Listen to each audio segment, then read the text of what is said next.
Let's get that up. Oh, that's not working properly. Just a second here. I think it's that one.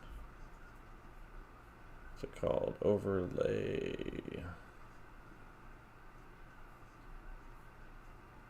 Where's it at?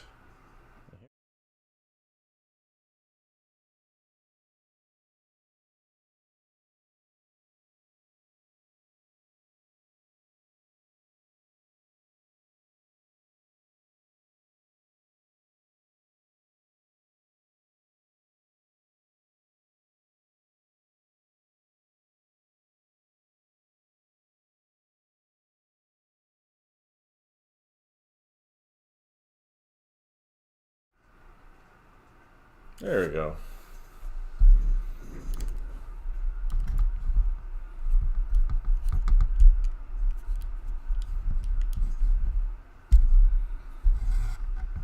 All right.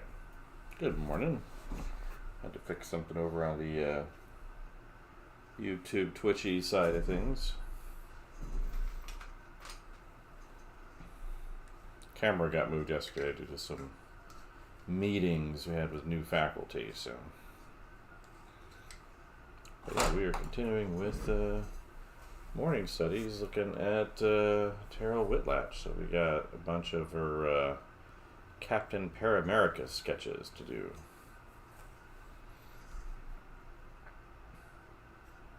So we're on page 153 of Science of Creature Design.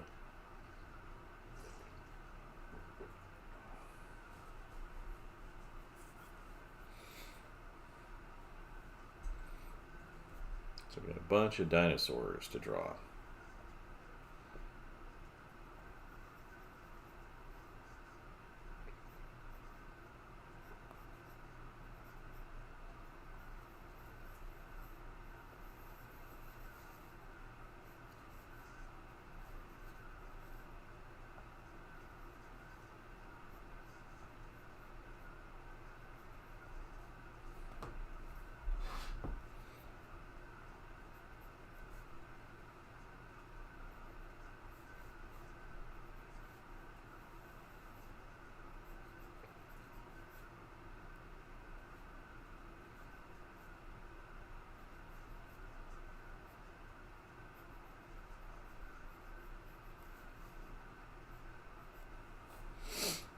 Finish off this page of the sketchbook here soon.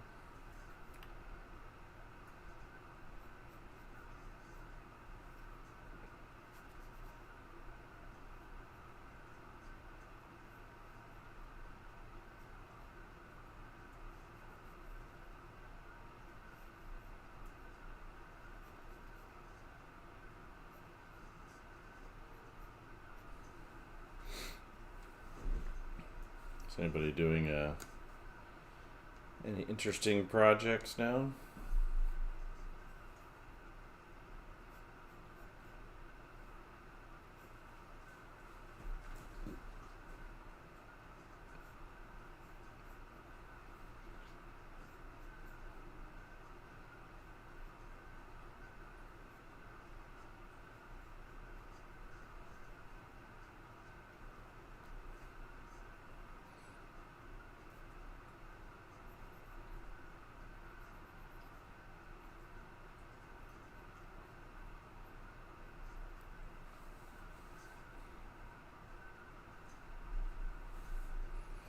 Alright.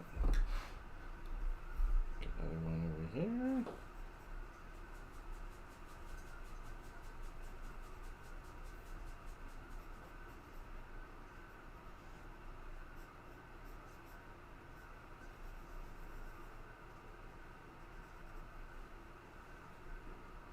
Wrong one.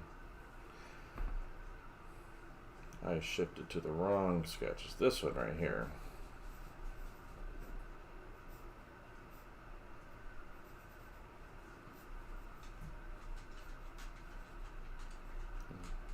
Dog's coming over here. Yeah. Let's get the dog his blanket. Important part of our morning routine.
get this guy in here.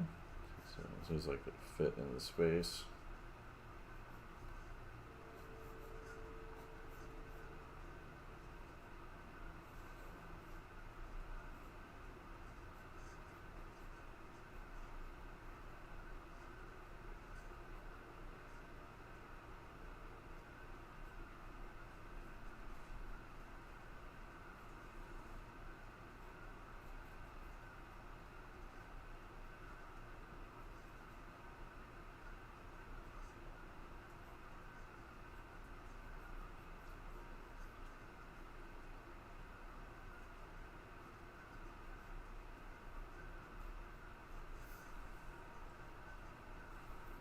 Sorry, I forgot to put this in there.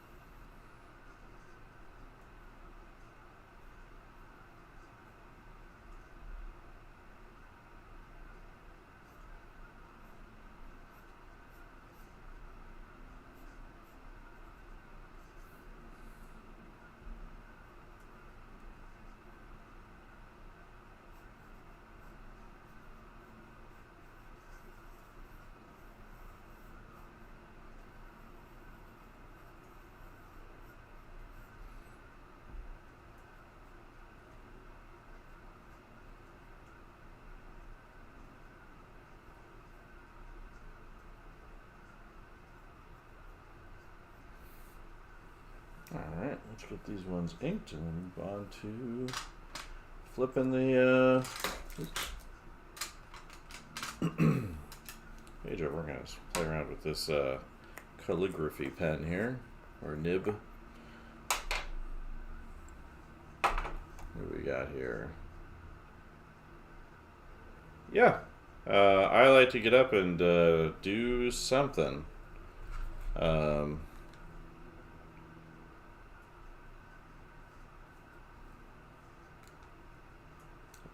I wake up yet?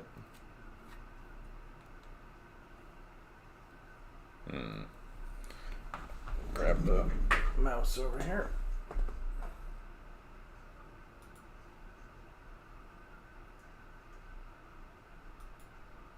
Yeah, I like to get up early and get something done.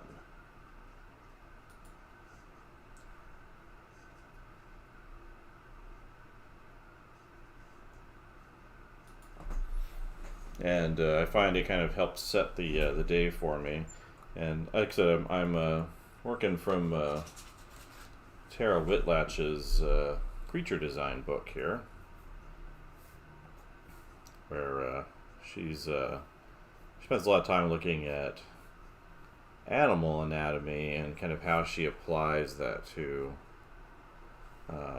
design of creatures and all that good stuff. So yeah, it's a good way to get inspired, I think, early in the day.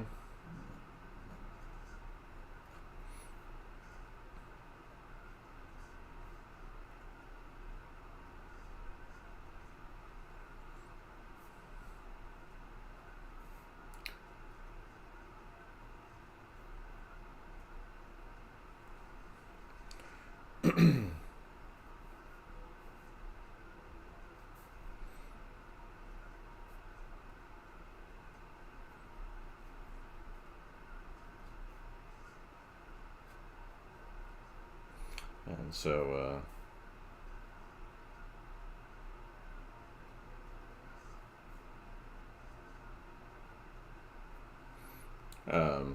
yeah, but yeah, I tend to find, it helps just to kind of do something. Like, yeah, I know I've got a bunch of meetings today. I had a bunch of meetings yesterday, and so I knew that this might be my only opportunity to do something, drawing or art related during the day. Was if I get up early and I do this.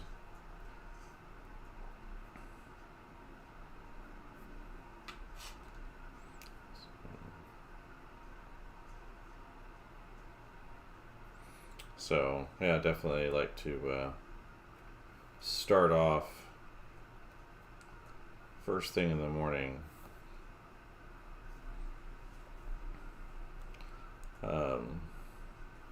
There's always reasons to delay, right? There's always something that's going to come up. There's always, other things that will catch your attention if you go into your day, unless you're working at a company doing art. You have to show up at 9 a.m. or whatever and get to work making stuff. But for most people, that's not the situation. Most people, have like a regular job or life or whatever,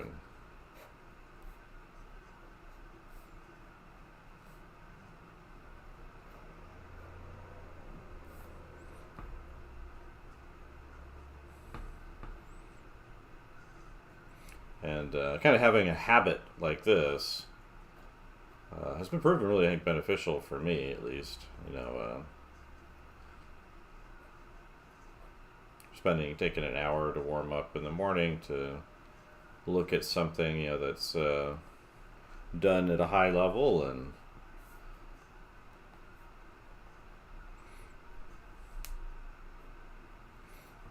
pay attention to that, or generally work on something that I want to improve, and having a set time and a place to do that. That's kind of usually the magic sauce for getting something done, right? There's a lot of different things you could do, in the morning.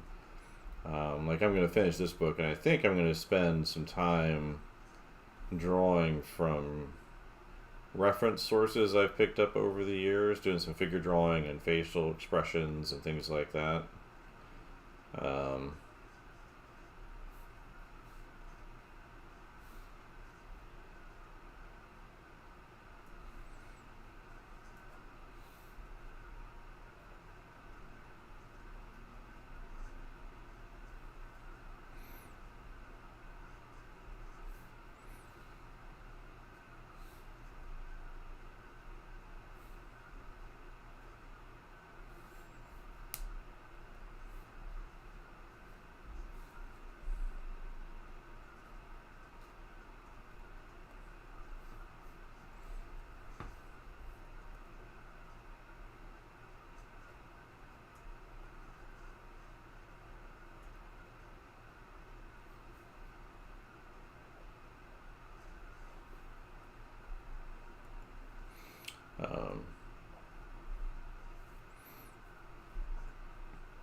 Yeah, so I think it makes a big difference for myself. A lot of people talk about not being a morning person or whatever, and I think it's more of just they kind of let the morning take them over. For me, like I set this up. Usually, try to have the everything in place actually before I go to bed. So if whatever I'm working on in the evening or during the day, when I'm done, I put this up. So it's ready to go in the morning. I don't have to figure out where my stuff is at, and what book I'm working from, or what I'm looking at, or any of that. I just have it all set up and ready to roll, and which makes it really easy to kind of get to work.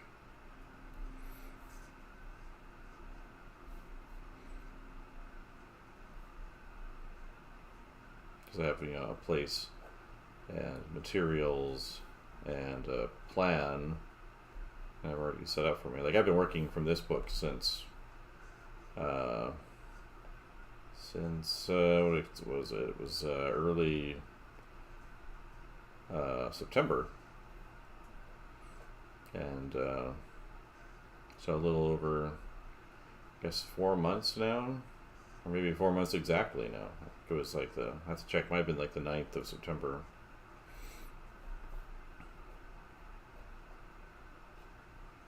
And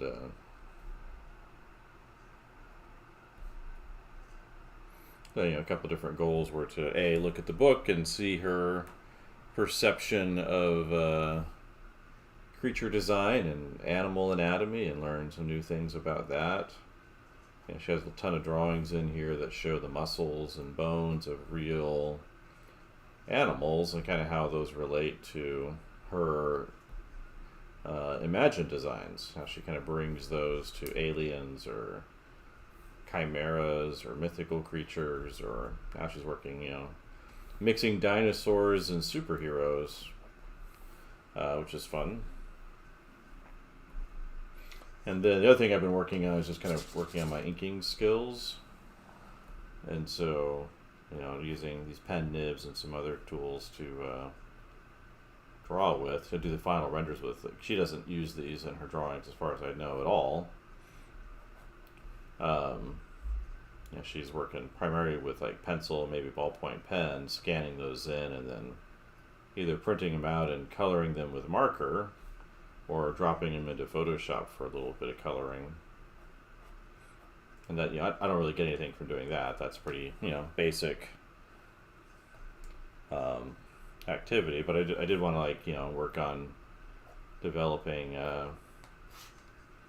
my inking skills in terms of more graphic styles and understanding how that works.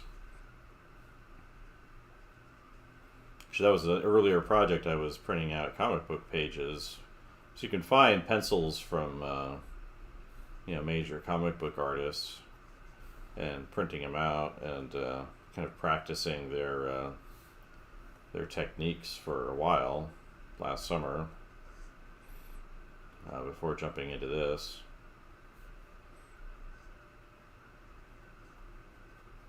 So there's definitely a lot of different things you can do.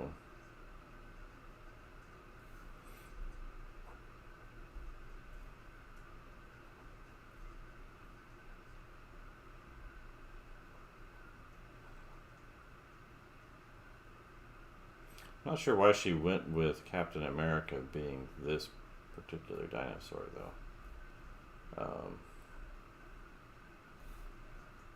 I'm not sure that it works with his character necessarily. She has a one later in here that I haven't gotten to yet, where she turns Tyrannosaurus Rex into the Hulk. That one I kind of understand. If I were doing like Captain America, I might think more of a Triceratops or something, because you've got the shield on the face. Seems like that would make more sense conceptually to me, but that's that's not the choice she made here. So I'm kind of curious as to why she went with this one. Get some of the details in here. Yeah, the only change I've kind of made to the study process, I'm trying to limit it to 1 hour, because it can be pretty easy for me to spend hours in the morning doing this kind of thing. So I was doing a couple different things at the same time before I decided to kind of cut it down to just to one, and then to only spend an hour on it. I think sometime in November.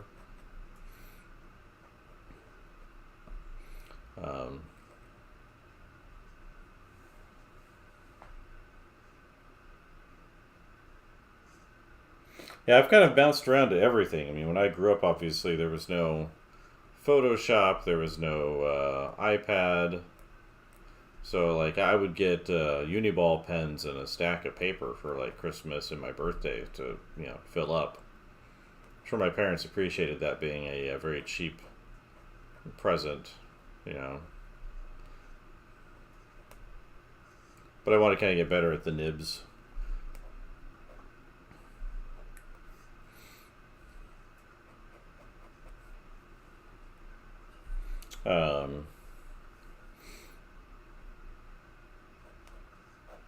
Yeah, so I've definitely been a pen and paper guy, but I never really kind of thought too much about the actual kind of graphicness of the inking process in terms of how comic book people do it. And so, because I like paint, drawing with pen and paper, but I never kind of focused too much on the actual kind of techniques that they use. So that's why I started kind of jumping into that more kind of deeply. So I just kind of did what I did. I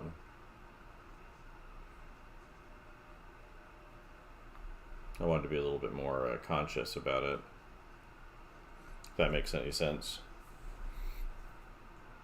So I spent a lot of time looking at, like, say, Richard Friend's videos. He's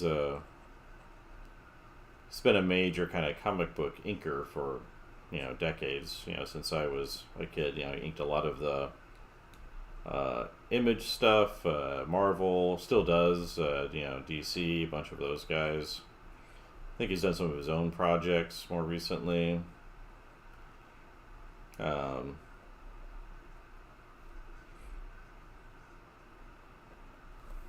So he had a bunch of tutorials specifically about this nib right here, the Hunt 102, that I paid attention to. Him and another inker, Jimmy Reyes.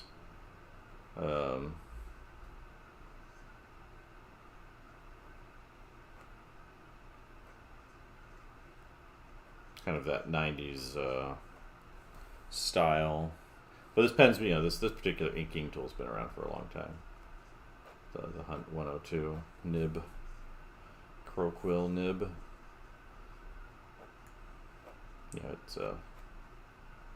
It's an oldie, but they're kind of particularly graphic style and mark making and things like that, form design using the nib.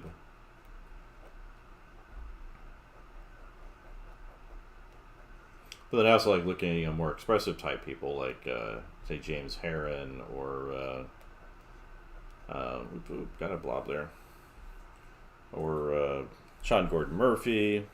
They have a good one. I love all those their styles and that.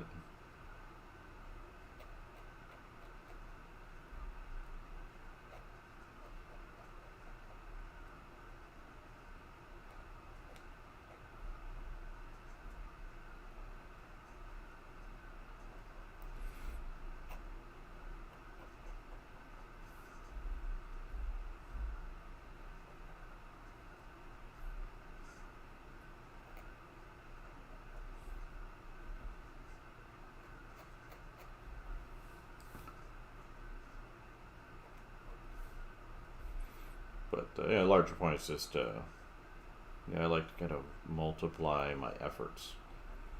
So I have heard people say it's best just to do like one study thing at a time. So like learn mark making with the pen, and that's what you should do.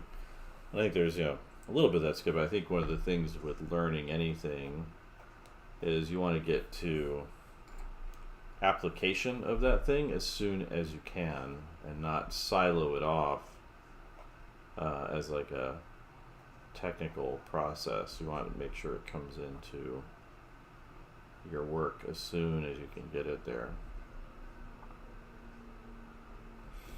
And the sooner you can do that, I think the better off you're going to be.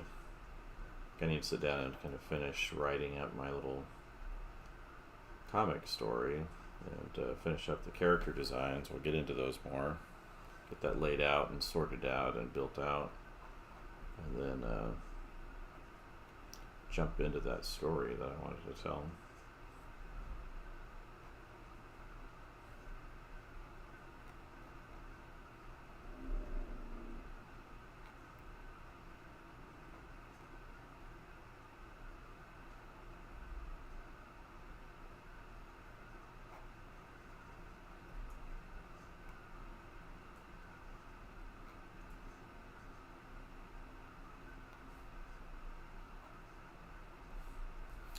Alright, let's go to that ink blob, and then I can flip the page safely.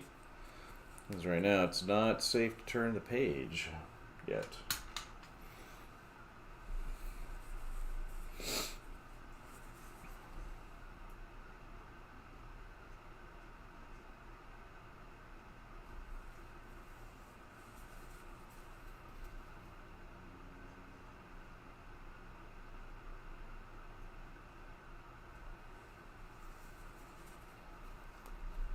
There we go.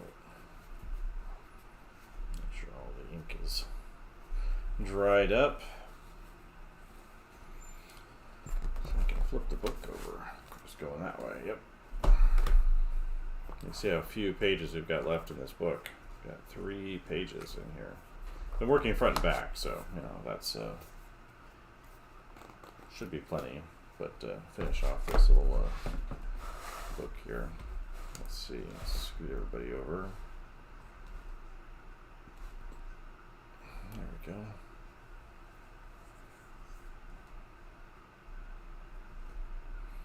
Trying to work small anyway for these little sketches here. Alright, so next up is the sunbathing version here.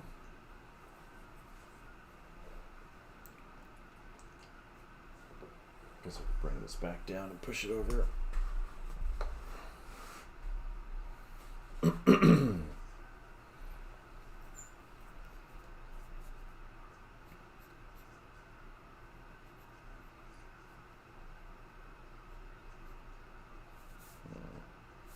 Fit the tail in there.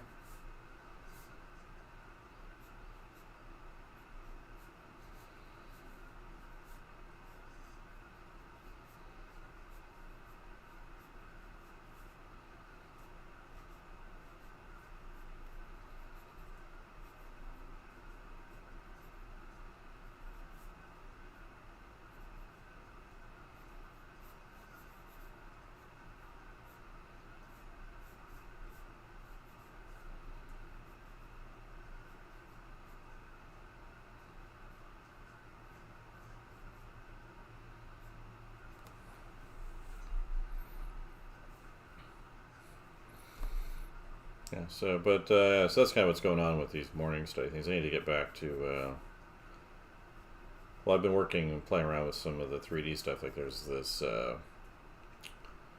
new plugin that this guy made for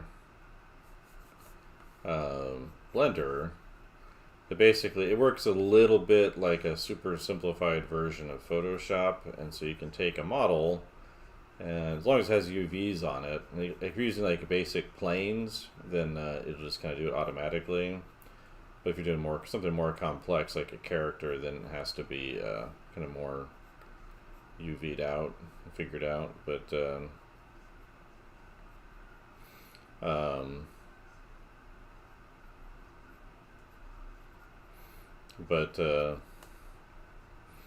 Yeah, basically lets you work like in Photoshop, and I was kind of wondering about that because I was messing with that app, Mental Canvas, recently, which kind of lets you draw in 3D on top of planes, and the app has a lot of kind of weird limitations that I do not like. Like it has interesting features, but it's expensive, and then it also kind of has some odd kind of design choices. And it's been around for a while now. Like I was looking at their YouTube channel, and the guys had it in development for like 10 years or something. I bought it a couple years ago, but it was expensive for what it does, and they haven't really done anything with it in like 2 years. Beyond like promoted on social media. Like they haven't updated the interface. They haven't added anything new into it.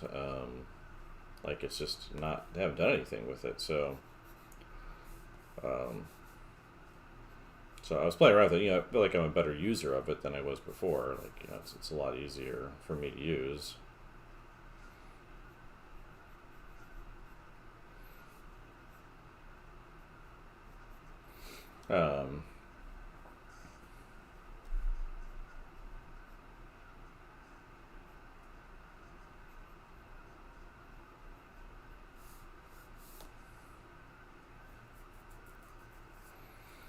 Yeah, so I was like, I hit up one of the other app makers who I know, actually, and it's like, hey, you should look into maybe making your own version of this. And he'd hesitated to do that before, but maybe we'll be kind of more interested in that. I was like, they haven't done anything in a long time with it, and seems like it'd be a really killer feature to have, draw in 3D like that. I don't know how hard it is to set that up, but or set up a new app that does that. So I think there's other ones that do it to a certain degree.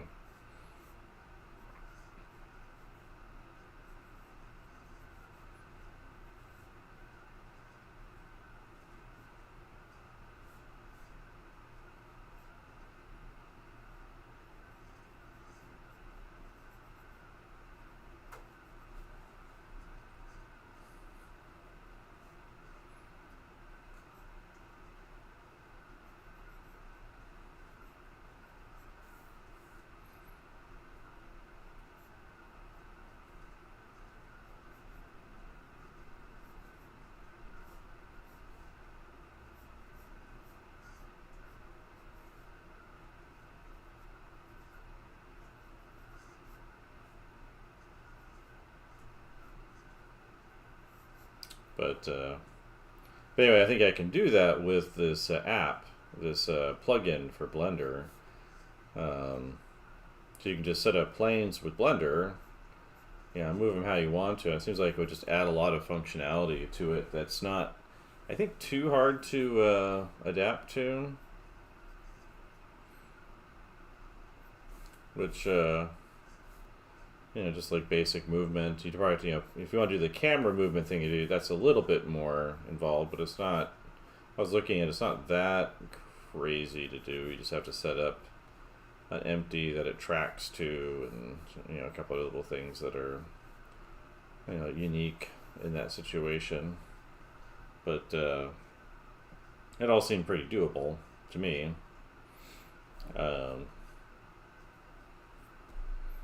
So I've just been kind of messing around with that little add-on the last couple of days, and see what I can maybe pull off of it.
This one over here.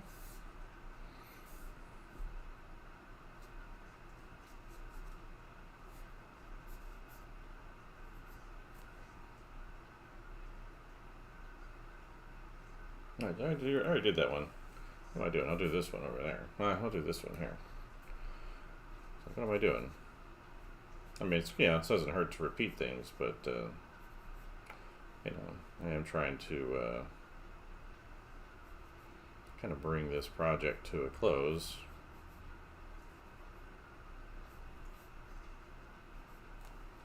Right? That's kind of the the goal here.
There's that one.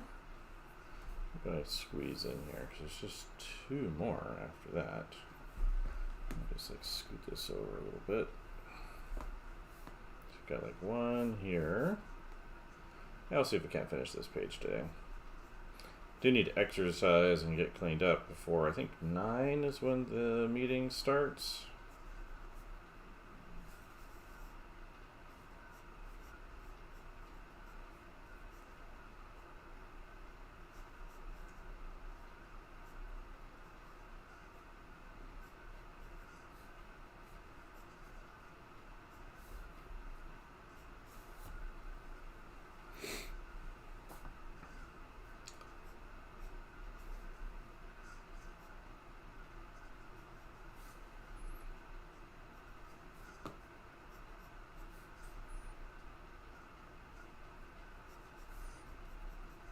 The other thing I thought I could do, maybe someone has thoughts out there about that, but thinking of Marcos Maestri, he's got this second perspective book he did where he focuses a lot on the figure.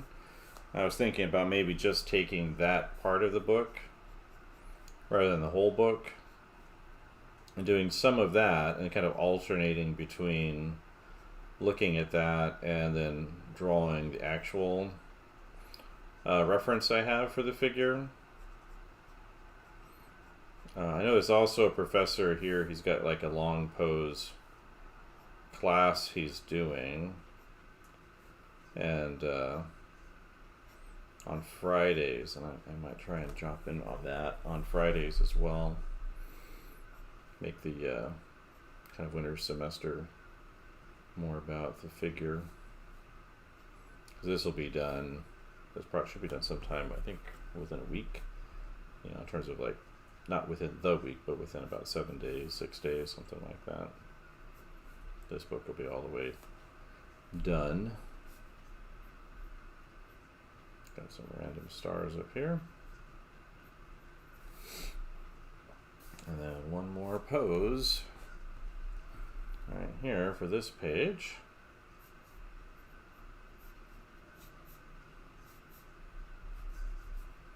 Let's see, kind of coming down. There's the body.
and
Alright, there's the pencil drawings for everybody. So let's ink them up. See how quickly I can get that nailed down. The other books that I was doing was basically sketching everything with like a red ballpoint pen. And you're mostly just sketching it, so which is fine. What shifted me over to doing it this way was I just wanted to spend more time playing around with some of these inking tools.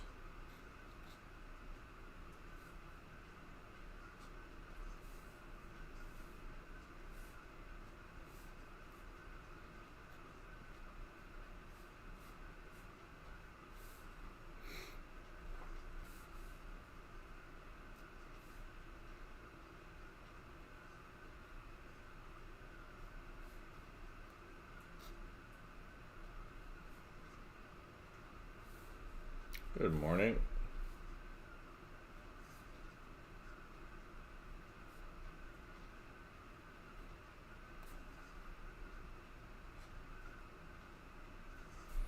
It's morning in America.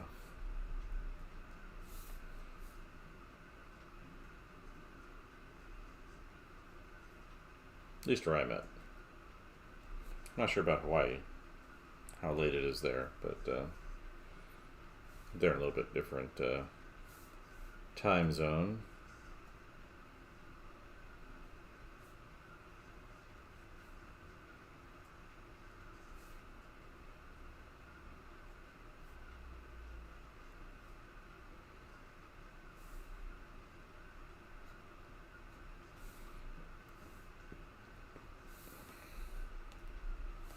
Lunchtime in Athens, huh?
Hopefully get this all done in the next 12 minutes maybe.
if I finish this, and then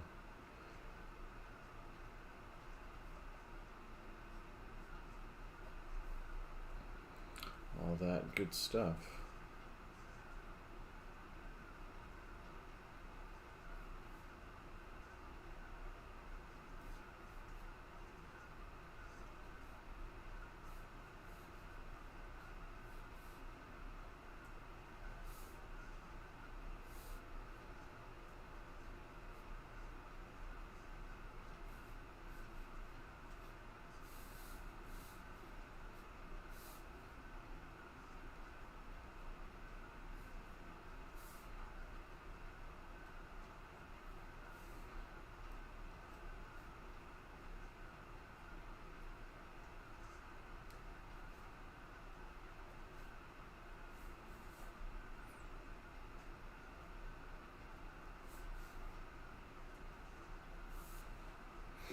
Good morning.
Oh yeah.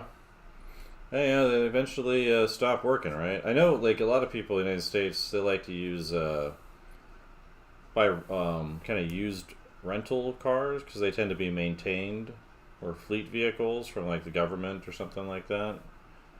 So they might be like high mileage, but they're often maintained on a certain kind of schedule. Um,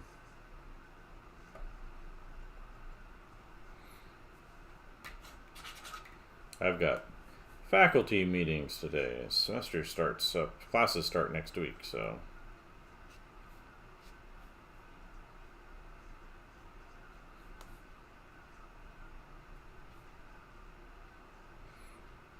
we are getting ready to roll out the whole machine.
So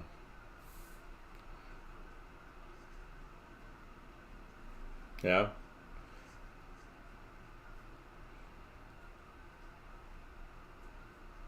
I don't know, might be able to start getting American cars right in Europe if the the new president follows through on his tariffs. It might convince the Europeans to start taking their tariffs off, and as part of a larger negotiation to maintain their access to American markets.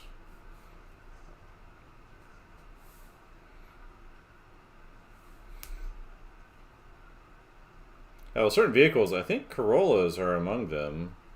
So that's a Toyota, right? Like they can last like hundreds of thousands of miles or kilometers. They can, 400,000-500,000 miles on them, so like 10,000 or 100,000. Sorry, a million kilometers is possible on certain vehicles.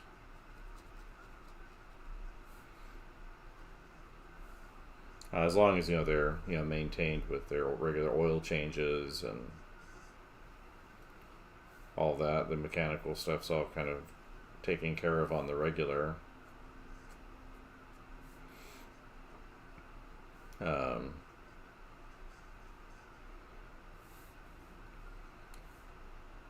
Yeah.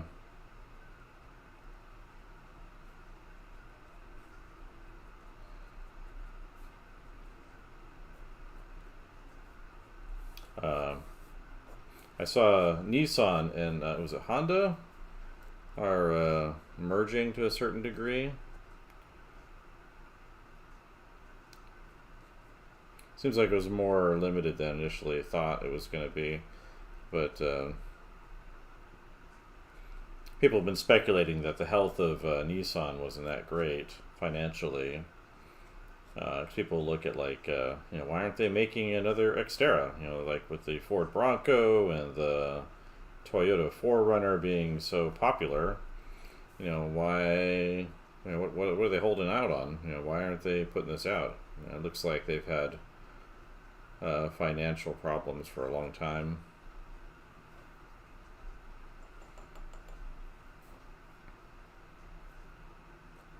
Oop, too much ink.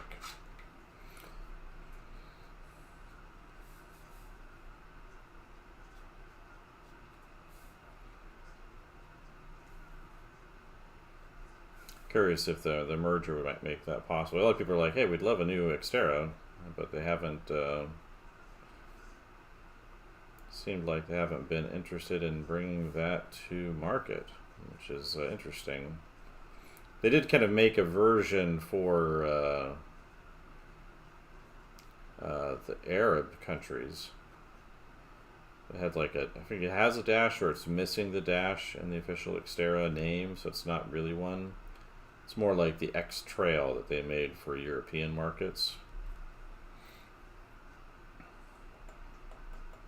which definitely doesn't have the same power level that the Xterra has.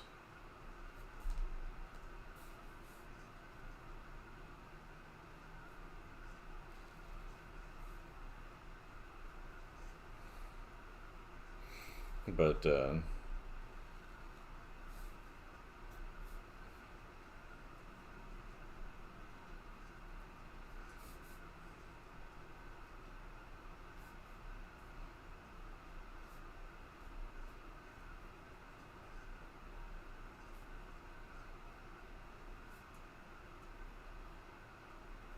we'll see what happens. Because there's still a pretty good aftermarket for Xterras. There's a few companies in the United States that actively make stuff for them. Like there's a company even just like makes new like light housings for the headlights that are pretty nice. I wouldn't mind getting a set. They're like $600-700 though, so it's not at the top of my spending priority list. But Yeah, it's definitely something I'm paying attention to, and they take a while for them to send them out too, because I think they're done custom or something somewhere, per order rather than mass produced.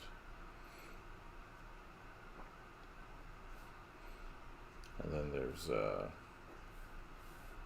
company out in Georgia. They make stuff for Xteras, like all kinds of stuff, wheels and interior accessories and exterior accessories and suspension systems, and specialized a bunch of things for it.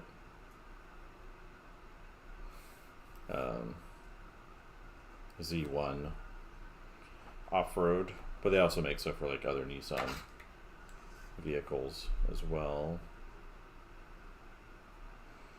And then All Dog Off-Roads, they're out in like Nebraska, and they make suspension systems and a few other things for Nissans, and the Xterra is definitely a big focus of theirs.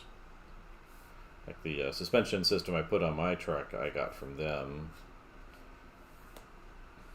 And they actually make an interesting leaf spring. So most cars, as part of the rear suspension, they have something called a leaf spring pack. And basically it's narrow sheets of metal kind of stacked on top of each other in a curve, and your rear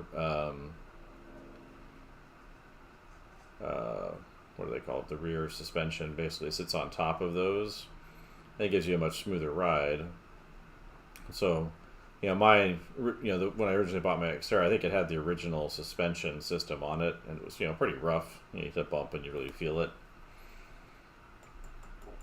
Which isn't that much fun for driving on. I mean, the Xterra already has like it's super heavy frame, and it's got a truck kind of construction, truck solid body construction, is what it's called. So it drives a little bit differently than other cars do. But I got my suspension from them a couple years ago. And they do what's called a parabolic leaf spring. So most of the leaf springs you buy for heavier vehicles like that, they have like 4 to 6 sheets of metal under, as part of that leaf spring. And in order to kind of, maintain, if it's a heavy vehicle, to keep it, moving along nice and smooth. And like the Xterra's original one has 4. You can get more if you're like carrying heavy loads. You can get 6 or 7. You can stack leaves on there to kind of get a different type of ride.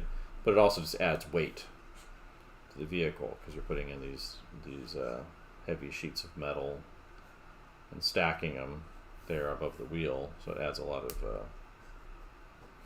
weight to the vehicle. And then, but the parabolic ones, what they do is they basically, the sheets of metal are thicker in the middle and thinner as it goes out towards the edge. And I guess as a result of that, you don't need as many sheets for the same effect. So it weighs a lot less. So instead of having 4 leaves of metal, 4 of those stacked on there, I only have it only has 2, and that's all it needs is the 2. And it definitely made a huge difference when I put that on there with the shocks. That's what it is, the shocks that sit above it. So when I installed those leaf springs on there,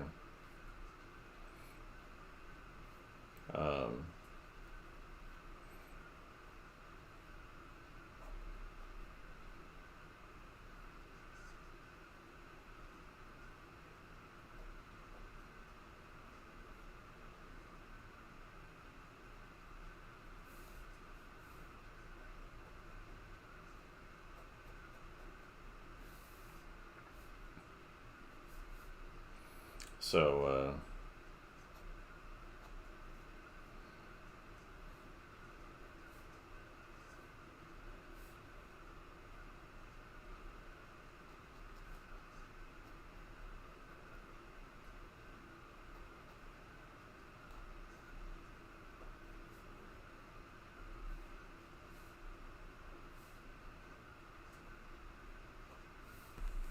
Um, that's what I have on mine. But anyway, they're a company that makes those. I'm not really aware of anybody else that was doing those.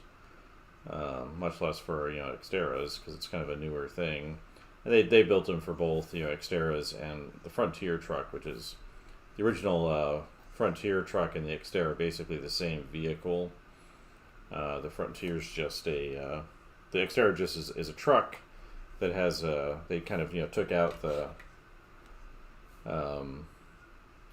storage area in the back and put in some chairs and some rear seats and put a top on it, basically. So if you look at the original 1990s Frontier and you compare it to the 1990s and early 2000s Xterra, it's like they look the same except for one has a top on it.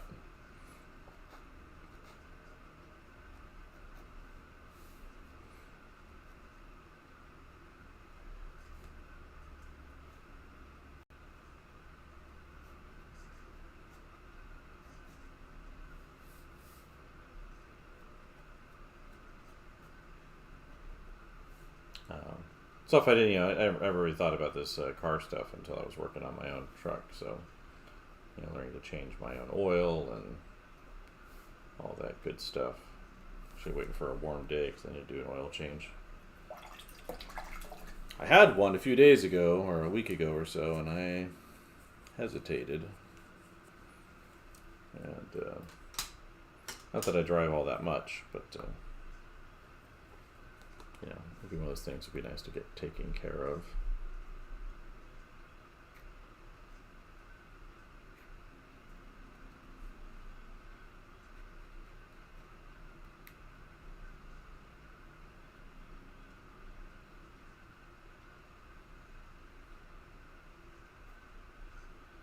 It doesn't take long to do. I just have to go buy some oil, a filter, etc.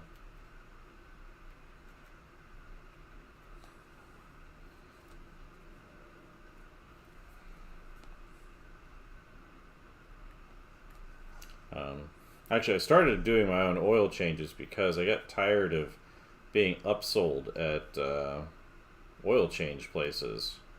So you go in there and they're like, well, we looked at this and that, another thing. Do you want to buy this while you're here and this while you're here? And this? I'm like, no, I just want an oil change. Leave me alone.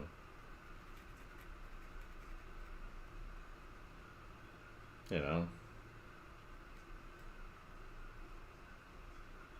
now, most I get upsold at the auto shop is, buy a filter for the car, which, I probably should do anyway.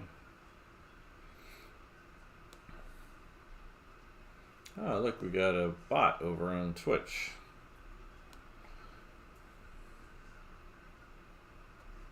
Because what I definitely need are a bunch of fake viewers watching my channel, right?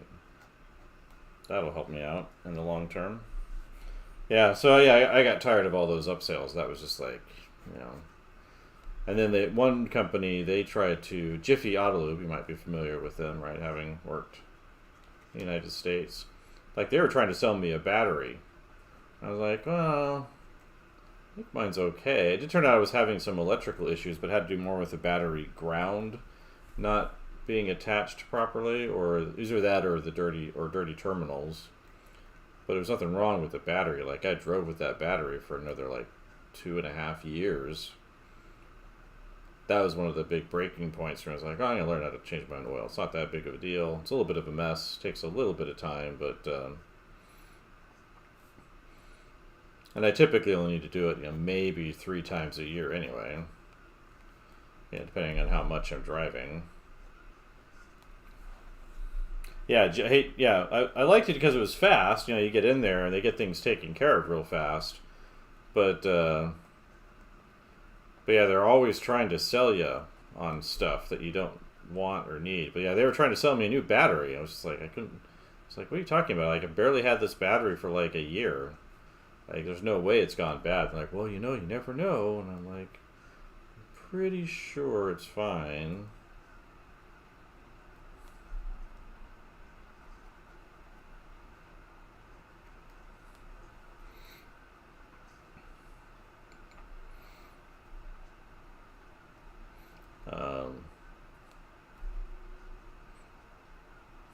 And then I also ran into some, I kind of also got into doing my own stuff because I ran into other companies, getting things wrong or not seeing things that should have been obvious. Like I said, I had electrical issues later on, and I took it in to get it, figure out what was going on. And the guy looked at it and, at the shop, and he was like, well, we might have to call an electrician to figure this one out. I was like, well, maybe. And that's when I, was using the put some questions up on the Xterra Facebook group, and this is when I kind of got back into using Facebook when I was running into some of these automotive issues. And because there's these Xterra groups, I'm sure there's similar ones for Priuses and other cars to get advice on common issues or unique problems. And so saying I was having these weird electrical issues, and so I said, well, take a picture of your battery and send it to us. I was like, okay. So I took a picture and put it up there, and they're like, oh yeah, dirty bad, you have a terminal going bad, you need to replace that. And that's like a $15, if you buy a nice one, a $15 piece of equipment. And then they said, check the ground to make sure it's clean and properly connected. And did that, cleaned it up and reconnected it, and I haven't had a single electrical issue since. And I did end up having to replace the battery, but that was like, it was I think 4.5 years old at that point. So nothing unusual there.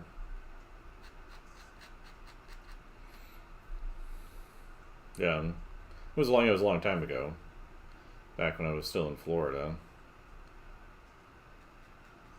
Yeah, like a car sometimes would start weird or not start on the first try, and then like the radio wouldn't play, like the car stereo wouldn't work properly.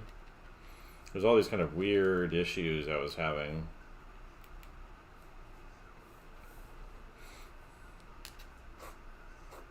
Though last year fall, that was the worst. My engine tanked on me and had to be replaced. But because of that, it's funny, that old engine replacement cost me, I think, 50% more than what I paid for the vehicle. So I paid like $7,000 for the truck when I bought it. And the engine replacement, they had to replace the radiator too, which I have a sneaking suspicion they damaged the radiator, because the radiator was new. I put it in there myself. I had no problems. Hello, Italy.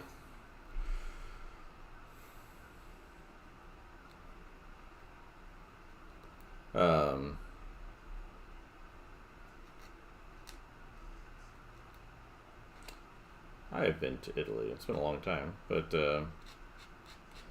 yeah, I suspect when they removed the engine, they may have damaged the radiator. It's like, yeah, we got to replace your radiator too. It's leaking, and I'm like, so that shouldn't be the case. It's new. Like, it's only been in there for like a year. I bought a good one. I appreciate that. People popping in and commenting. I'm about to finish up here, but just touching these sketches up. I'm working from a book, so this is from Terryl Whitlatch's. You can see in the comment that I pinned. This is Terryl Whitlatch's Science of Creature Design, and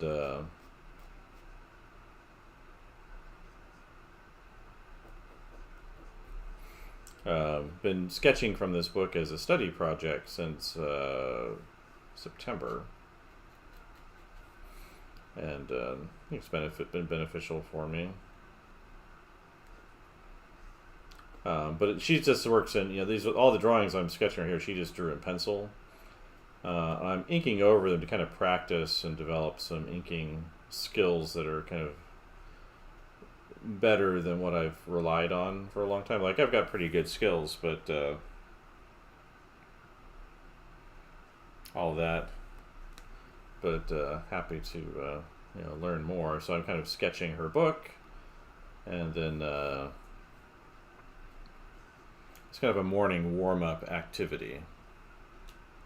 Speaking of warm, it's 8:16, huh? Might not have enough time for the exercise. I've gone 15 minutes over. But today, the last couple of days, I've been blending with the calligraphy nib, and of course this Hunt 102 for kind of the final touch-ups in there.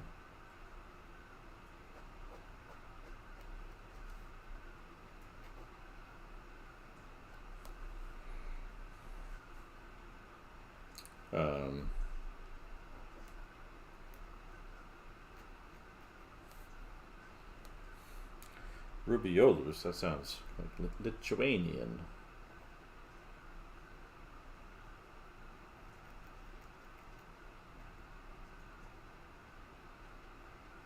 Lietuviškas vardas.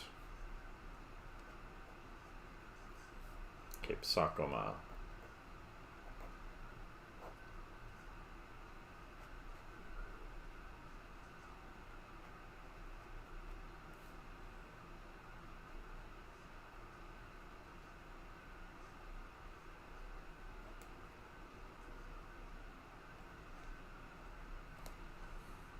Oh, I appreciate that. Thank you for saying so. Obrigado.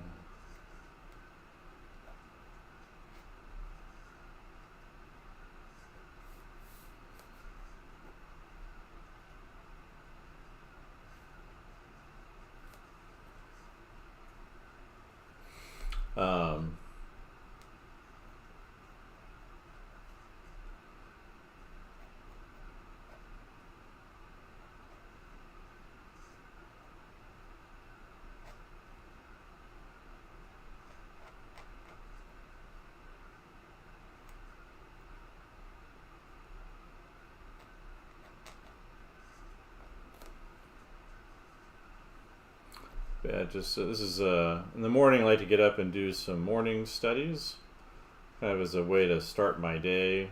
Warm up, get some inspiration being used, not just looked at. So I'm looking at Terryl Whitlatch's Science of Creature Design, which said, it's pinned in the chat what I'm doing here. But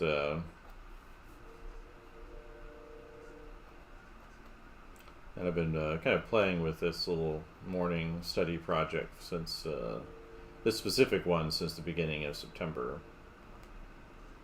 Because wow, normally I don't spend that much time on these. Usually it's like maybe a couple months in a book.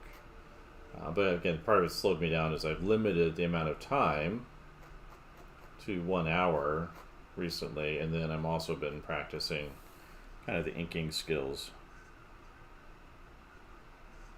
Yeah, they're definitely a lot of fun. If you get like the Hunt 102 specifically, I would go look at Richard Friend's videos, and because he has like very specific tutorials on kind of how to use these nibs. I'm gonna turn that over there. There we go. But Terryl Whitlatch, she has this book, Science Creature Design, and it's kind of a bunch of kind of anatomical drawings of creatures or real animals, and then she's kind of applying those to made up ones, even doing like the bones and the anatomy and everything in them. So it's a really great kind of resource for kind of seeing how she, who's been around a long time in film and other media, kind of designs her creatures, and why she's in such high demand as a biological illustrator for film. But yeah, this is page 153, and today is the 9th, right? 2501. I wrote it right the first time this time. 09. Yeah, Whitlatch. Just, it's in the pinned comment there. But again, yes, that looks like that is it for today. Let me grab the book and show you the page. So this is the page I've been sketching from. So you can see, there's this guy right here. There he is over there.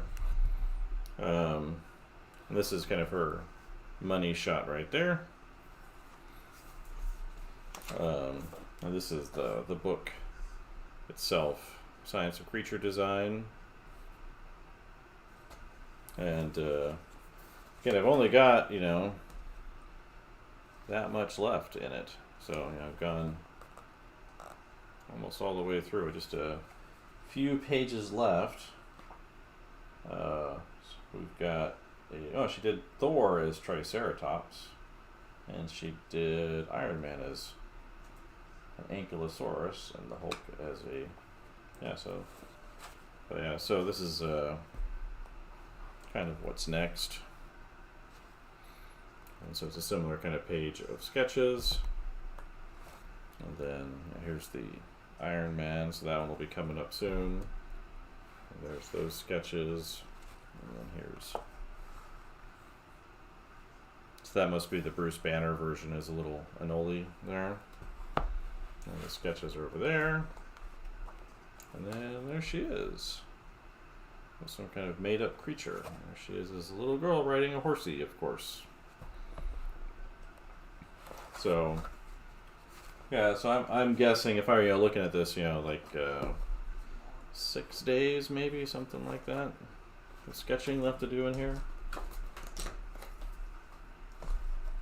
just based off of what I've been doing. And then we'll move on to other stuff. So I think of the figure stuff, I think might be pretty popular. I'm working from reference and playing some stylization and things like that. And going back to one of my brown notebooks, because this book's almost empty right here. So I've got just enough, I think, pages in here to finish Terryl Whitlatch's book. And the whole book right here has been just her. So like there's the very, very beginning pages, and that was looks like September 8th, 240908. So it's been a while. So more than 4 months. But yeah, thanks to everybody that came in. I appreciate it.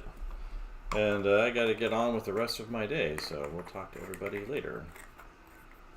Hopefully tonight. We'll see how I'm doing after all the meetings today, but catch you then.